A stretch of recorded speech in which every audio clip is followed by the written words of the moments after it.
Fuck, I'm getting hot. This bike is hot.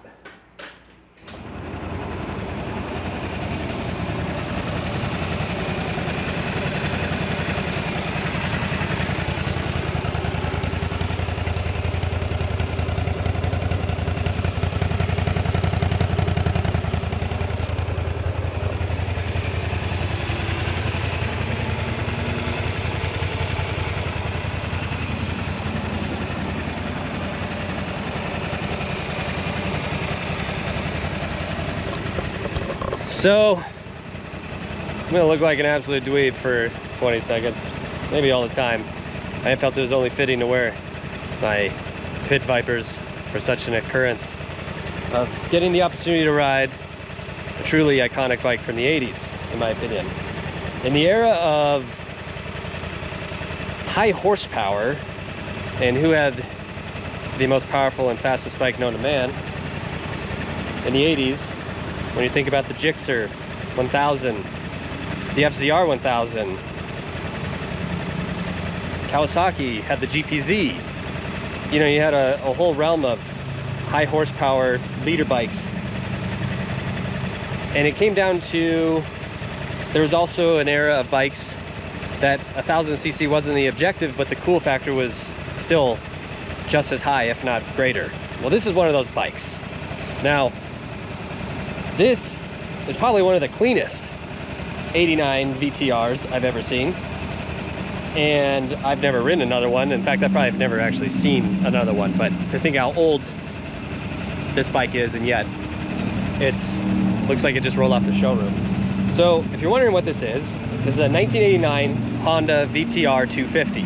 It is a liquid-cooled 249 cc's that makes an incredible 25 horsepower at 12,300 RPM and 12.5 foot-pound of torque at 9,500 RPM. So she's a real screamer. But this was when bikes came out with essentially, you know, you had 80s style, and you could get the 80s style experience if you went to a Taco Bell. And if Honda and Taco Bell in 1989 partnered with their decor designer, well, they came out with this, because this is essentially the definition of 80s, in my opinion. And the cool factor of this bike is very high. You know, when I often appreciate the small little 250 cc's. You know, I don't care about leader bikes as much as the cool factor of these, because these essentially, what I say is the fun ratio is still very high. Now, some features about this bike. It has a relatively top speed, about 100 miles an hour. Some guys say they've gone faster. The book says it's a little bit slower. I'd say 100 is about a good objective to shoot for a top speed for one of these. This is literally the cleanest 89 250 I've ever seen.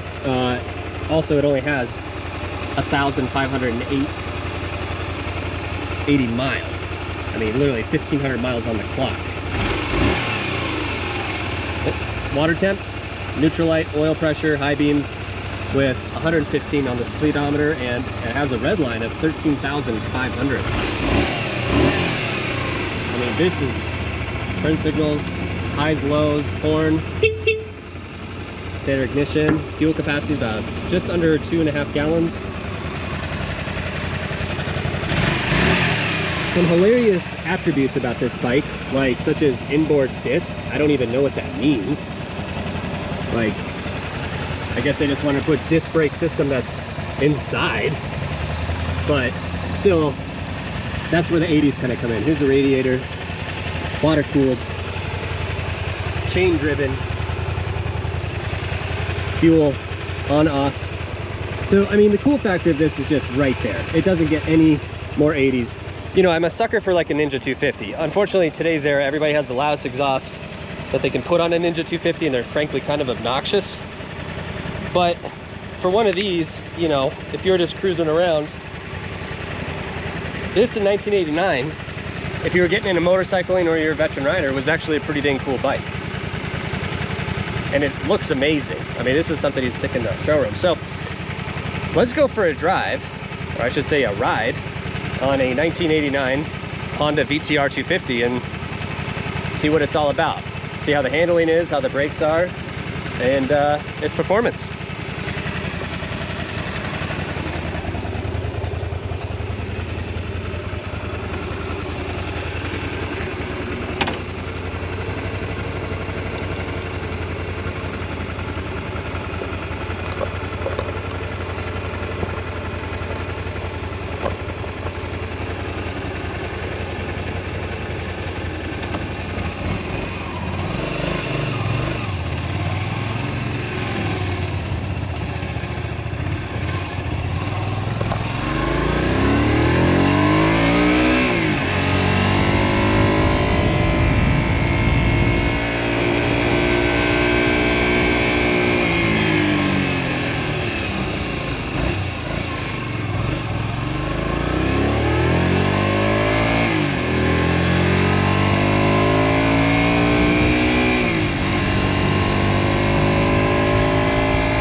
honestly, it's got way more torque than I expected it to have.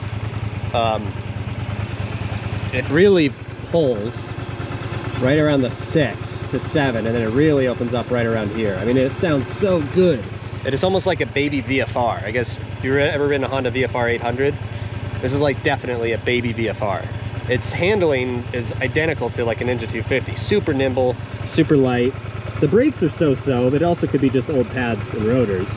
I wouldn't say they're actually a little bit more less dynamic than I thought they would be, because with all that fancy lettering that they said, I think it was just fancy lettering, because the brakes are actually a little lethargic. They didn't really stop the way I hoped. Transmission was great. It's completely linear.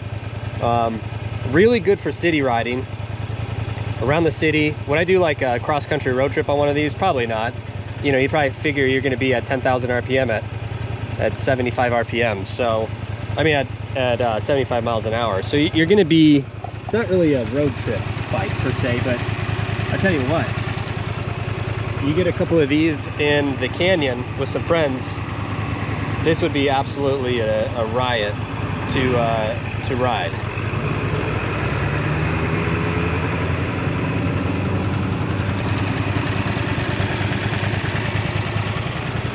And that is a Honda VTR 250 from 1989 with 1,500 miles on the clock.